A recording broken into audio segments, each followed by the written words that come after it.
On a beaucoup parlé de coronavirus, on a parlé de ce qui se passe à La Réunion. On va aussi voir un petit peu ce qui se passe de l'autre côté, du côté de Maurice. Mais on va essayer aussi prendre d'autres nouvelles de nos cousins mauriciens dans Cosmo Réunionnais.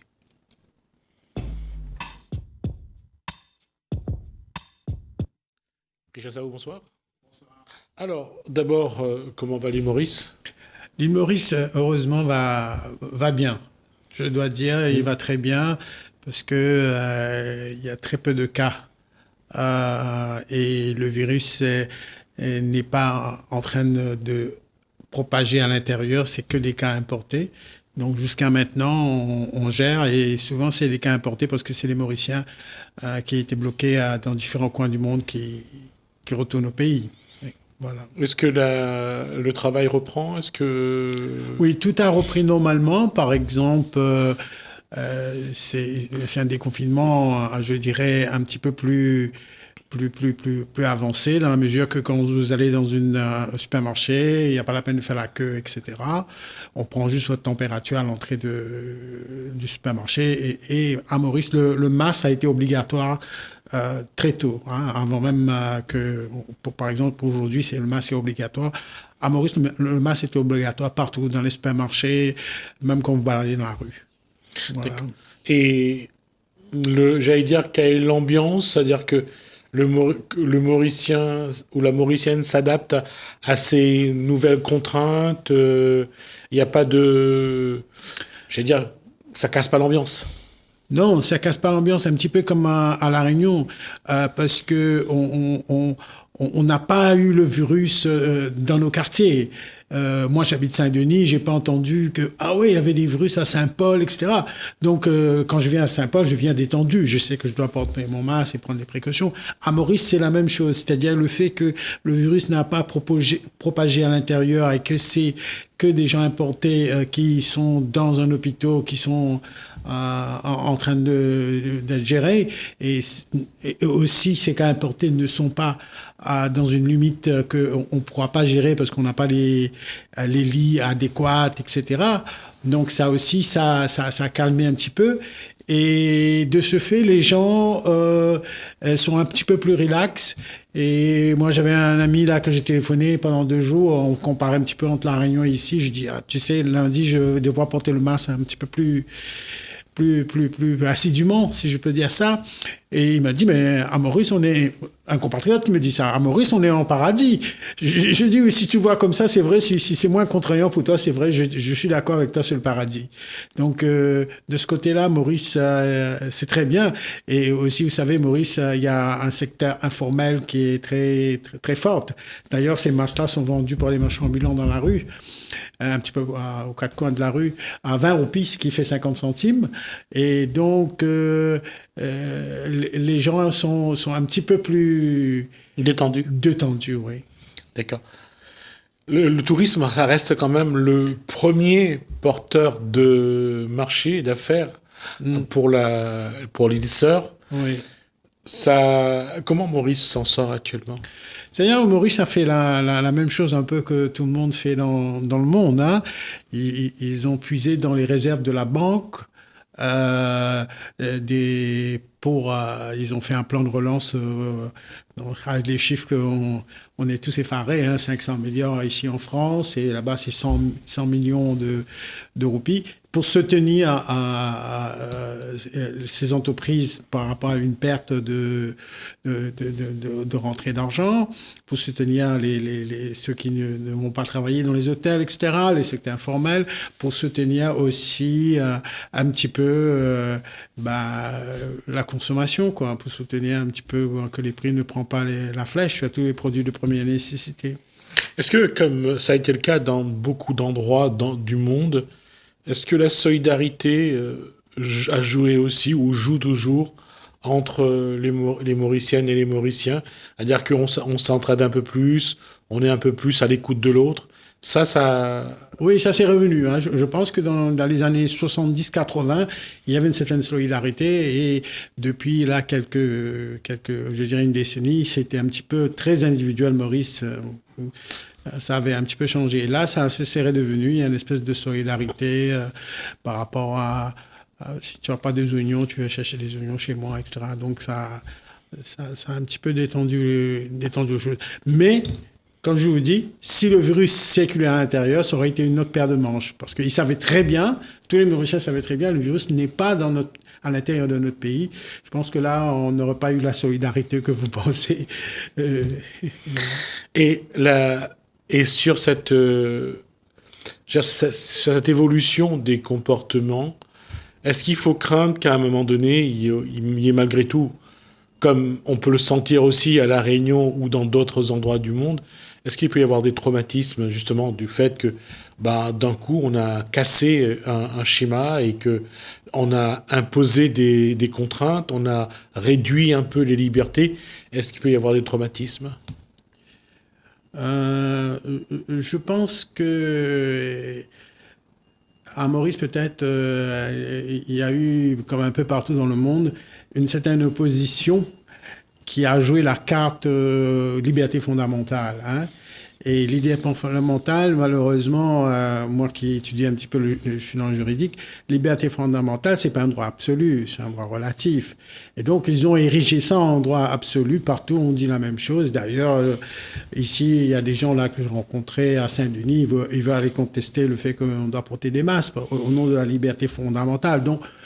Donc, de ce côté-là, je dis que peut-être il faut être un petit peu plus conciliant et un petit peu plus modéré, et aussi comprendre que liberté fondamentale, c'est un droit relatif, c'est pas un droit absolu. Sinon, ça devient de la dictature de l'autre côté. Dans l'autre sens. Ouais. Dans l'autre sens. Mais c'est ça mais malgré tout, avec les informations que vous avez, ça a changé la vie à l'île Maurice. Les gens vivent différemment, ou c'est malgré tout une vie qui continue?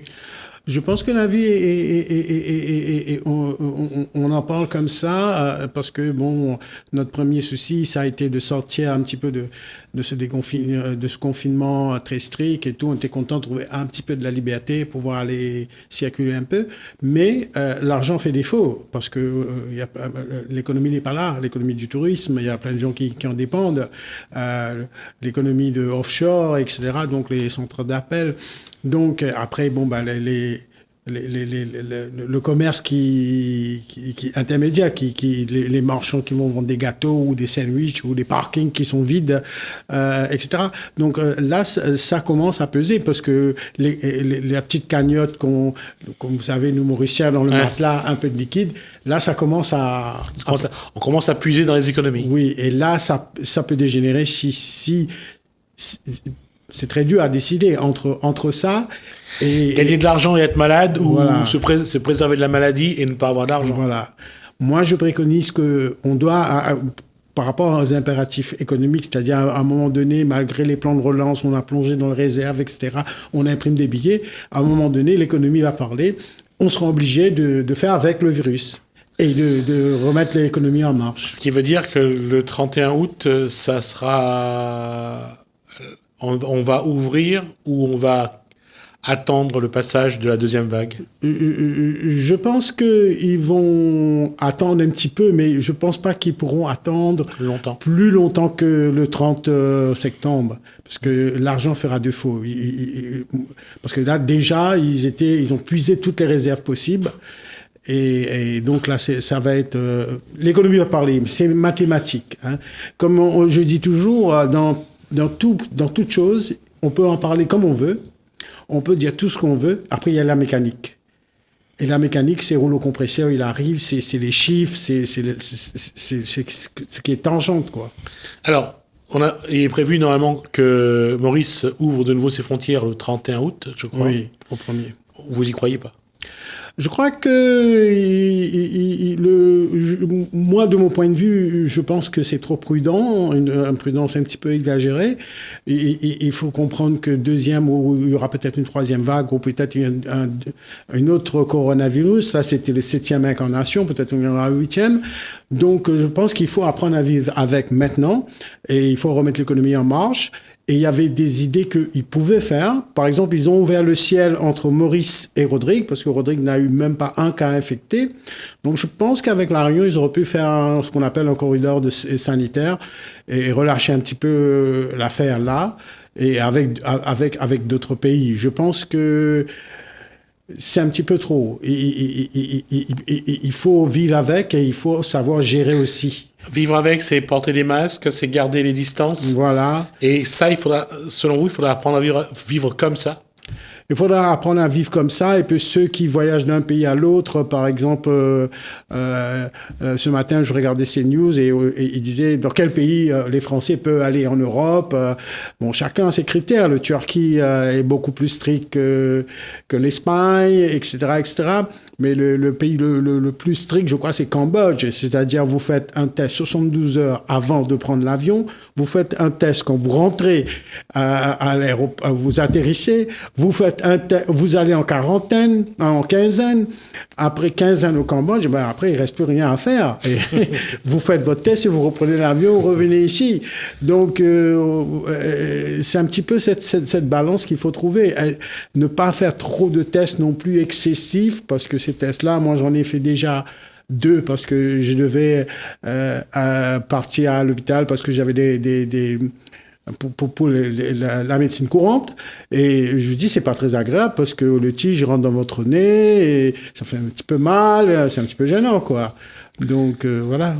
Alors, le tourisme, c'est vraiment le premier marché pour Maurice. Oui. Donc, le 31 août, si on n'ouvre pas, les Mauriciens devront patienter encore un peu. Oui, je pense qu'ils devront pas patienter trop longtemps. Jusqu'à maintenant, là, les hôtels, une partie des hôtels un peu moyenne gamme, etc., ils ont accueilli les gens en quarantaine, etc., ceux qui ils l'ont passé à l'hôtel.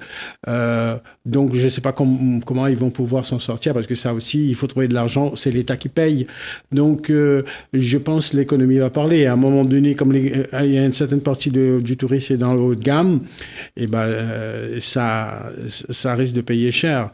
Je ne sais pas s'ils vont essayer de faire venir des jets privés, tout ça, mais je ne pense pas que c'est la solution.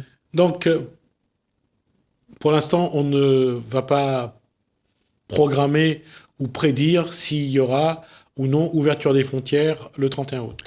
Moi, je pense que l'économie va parler. Et d'après ce que j'ai vu de son plan de relance, du budget, j'ai vu un petit peu l'argent où ça part, etc. Il me semble qu'ils devront quand même ouvrir, mais progressif, c'est-à-dire avec des pays qui peuvent faire des corridors sanitaires. 2 pays qui sont très importants pour eux, la Réunion et la métropole.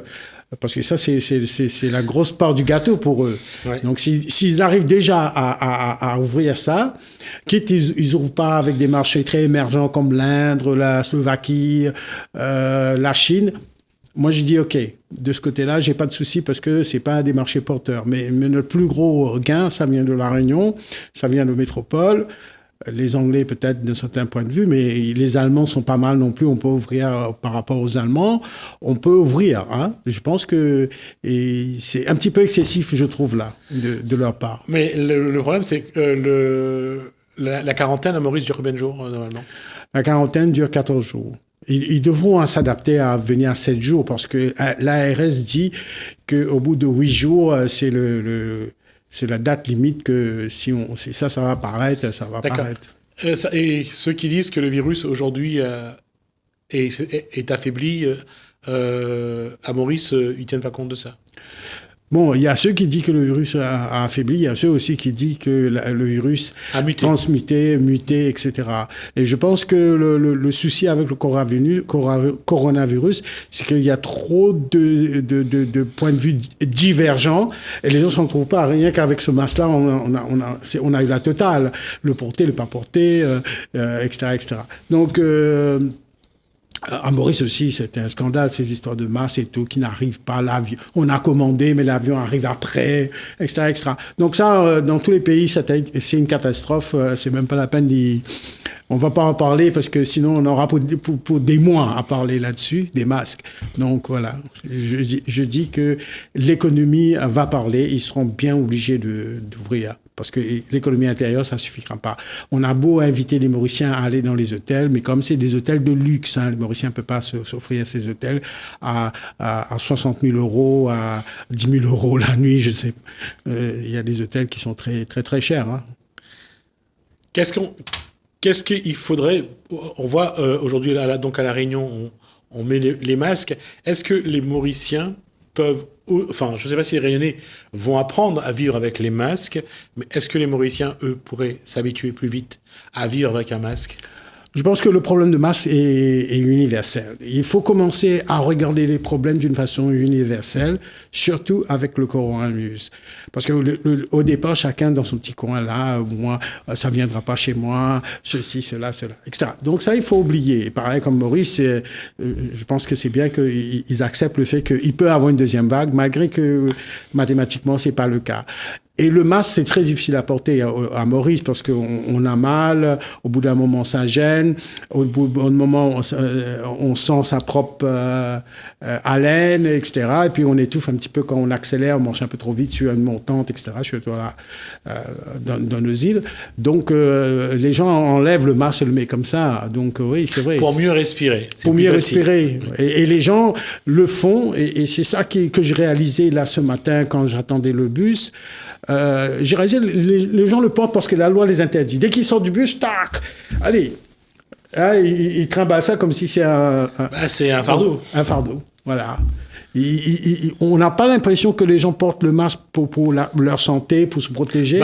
Ils le font. Parce que pour ne pas payer 135 € d'amende. Voilà. Parce que l'État leur impose de le porter. Là, si vous descendez en bas, on achète la croissanterie, on achète son croissant à l'intérieur avec le masque, mais dès qu'on sort, on enlève. On enlève parce que c'est contraignant.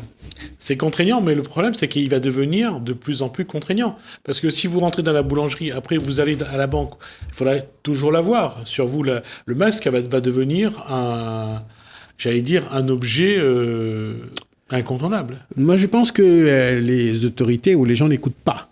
Parce que ils sont là, très loin, distantes, ils dictent. Alors, il faut porter le masque, 135 €. Mais est-ce qu'on peut pas améliorer ce masque pour qu'on n'a pas ces problèmes de respiration? On trouve quelque chose de mieux avec des petits trous d'air, etc. Il y a différentes formes de masques. Peut-être qu'on devra utiliser celui qui est la meilleure, parce qu'il y en a qui ont des possibilités, vous pouvez respirer. Là, on nous donne celui-là. À Maurice, ça vaut 50 centimes. Ici, ça vaut 2,50 €. Chercher l'erreur. Donc là, il y a un problème avec cette histoire de masse, etc. Je pense que si les autorités nous écoutent, et c'est pas compliqué à fabriquer cette histoire, si on peut fabriquer Alors là, si je me réfère aux images que j'ai vues, le masque est en train d'être fabriqué à La Réunion et qu'il vaudra 50 centimes. Oui, ça c'est bien. À Maurice, il est fabriqué à Maurice, il vaut 50 centimes. Oui, c'est aussi le cas à La Réunion. Mais je reviens à cette question-là. Comment le masque peut devenir un objet qu'on va garder pendant un moment ? Parce que si on veut ne pas propager l'épidémie, soit on reste confiné, soit on n'est pas confiné, mais si on est dehors, on met le masque. Oui. Je pense qu'on ne fait pas confiance aux gens, on les infantilise. À Maurice, partout, c'est universel cette histoire, parce qu'on infantilise les gens, on leur dit portez un masque, sinon vous payez 135 €. Moi, un masque 2,50 €, si je me fais attraper, je paye 135 €, il n'y a pas de proportionnalité là-dedans. Donc c'est complètement disproportionné cette histoire. Et quand on m'attrape sans masque, on me fait payer un PV comme un vulgaire automobiliste. Et donc on me donne pas un petit dépliant pour m'expliquer, un avertissement pour m'expliquer peut-être que j'ai pas compris. Parce qu'on ne nous explique pas trop, on ne fait pas de pédagogie. Il n'y a pas de pédagogie. Et en plus, on a dit tout ce qu'on veut. Un jour, on a dit A, le lendemain, on a dit B, après, on a dit Z. Les gens ne savent plus. Et les gens, il faut leur laisser, c'est mon point final, Gismi, permettez-moi de prendre une seconde de votre temps. Le point final, il faut laisser les gens à la discrétion. Moi, je sais quand il faut porter les masques et quand il ne faut pas. Parce que je sais, là, il y a un danger, là, il n'y a pas un danger, etc., etc. Je sais où voilà. Mais pour revenir sur ce qu'on disait tout à l'heure, c'est que la façon dont l'information a été donnée, elle est tellement divergente par moment que on ne sait plus à quelle information se vouer et laquelle croire. Et aujourd'hui, qu'on le veuille ou pas, celle qu'on doit croire, c'est celle donnée par le gouvernement. Que ce soit le gouvernement français ou le gouvernement mauricien. Oui, parce que le gouvernement, c'est pour ça que quelque part, je suis un peu d'accord avec le président Trump. L'OMS a déconné, donc il faut peut-être revoir l'Organisation mondiale de la santé, sa façon de fonctionner, de gérer, etc. Là, on n'a pas tiré des conclusions. Il faudra taper sur la table à un moment donné. Alors, en ce qui concerne l'OMS, est-ce que le fait que l'OMS soit soutenue par des laboratoires pharmaceutiques ou par des producteurs de médicaments, c'est une bonne chose. Ça, c'est une chose. Deuxièmement, je ne pense pas que Donald Trump a des leçons de morale à donner à qui que ce soit, quand on voit les décisions que lui ça, je suis d'accord. A pris pour son pays. Ça, je suis d'accord. D'ailleurs, il refuse de porter le masque lui-même. Mais je veux dire, sur cet aspect-là, peut-être il a été... Si, depuis 2 jours, je crois que depuis 2 ou 3 jours, il a commencé à le porter. Il a commencé à le porter. Et moi, je veux revenir aussi, parce que pourquoi vous me posez la question, vous me dites, ben, dans le futur, là, on va à Maurice ou un peu partout, on devra vivre avec un masque, qu'est-ce que ça a conséquences, etc.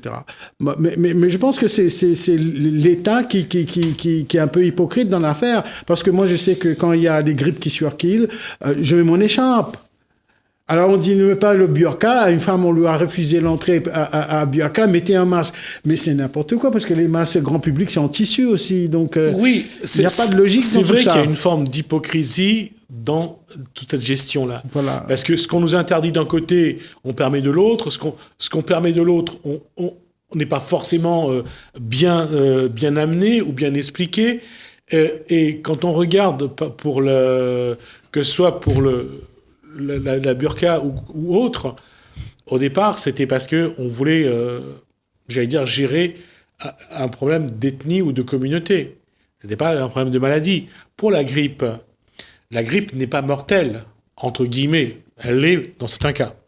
Mais elle n'est pas mortelle à grande échelle. Donc, au contraire, la grippe, on est content que les gens se la passent. Ça fait vendre des médicaments et surtout les vaccins. Mais le coronavirus non plus n'est pas mortel. 98-97% des gens fabriquent les anticorps pour le combattre. Si on regarde des chiffres, par exemple, à Guyane ou à Mayotte, les cas infectés, c'est incroyable. 6 000, 2 000, 3 000, 4 000. Mais le nombre de morts est dans une fourchette est minime. 33 à Guyane et la même. Et si vous regardez, moi j'aime pas comparer comme les Mauriciens font. Comparer Maurice avec l'Angleterre ou l'Amérique, c'est nul. Moi j'aime bien comparer tous les îles. Et si on regarde les chiffres coronavirus tous les îles, on voit en moyenne, ceux qui ont bien géré, 400 à 500 cas, 600 cas peut-être, et une trentaine de morts, une trentaine. Et c'est pour ça que j'ai dit 30 morts avec ceux qui ont eu 450 cas infectés. Et Guyane, avec 6300, il a quand même 33 morts. Donc, ça a à voir avec l'île aussi, comment on est, parce que nous, on n'habite pas tous dans des densités extraordinaires. Après, on a eu toujours cette réflexe, parce que nous, on vit dans les îles, on n'a pas d'argent, on est un peu pauvre, il faut le dire, et on a toujours notre système D, on met du tissu, on fabrique les masques nous-mêmes, on met une écharpe, on met une bandana, on fait ça. Moi, quand j'ai fait ça, je rentre dans le bus, ils peuvent rien me dire, je me protège. Donc, voilà. C'est ça qui est un peu... Deux choses là-dessus, ce que disait Krisha Saou, c'est que d'une part, lorsqu'il y avait le chikungunya, il y a eu beaucoup plus de morts. À La Réunion, ça c'est une réalité. Lorsqu'il y avait la dengue, a fait pour l'instant plus de morts que, en tout cas, officiellement, le coronavirus n'en a fait aucun à La Réunion. C'est ce que donne la préfecture et l'ARS. D'autres disent le contraire. Mais c'est vrai que pour l'instant, sur les proportions, on ne le coronavirus n'a pas été le plus Non, à La Réunion, désastreux. vous avez raison, à La Réunion, c'est zéro Ça, c'est le personne. chiffre officiel. Non, le fils officiel. Le nombre de morts à La Réunion, c'est des Mahorais, des importés qui étaient déjà infectés parce qu'il n'y avait pas de place des hôpitaux ou des lits, sont venus se faire soigner ici légitimement.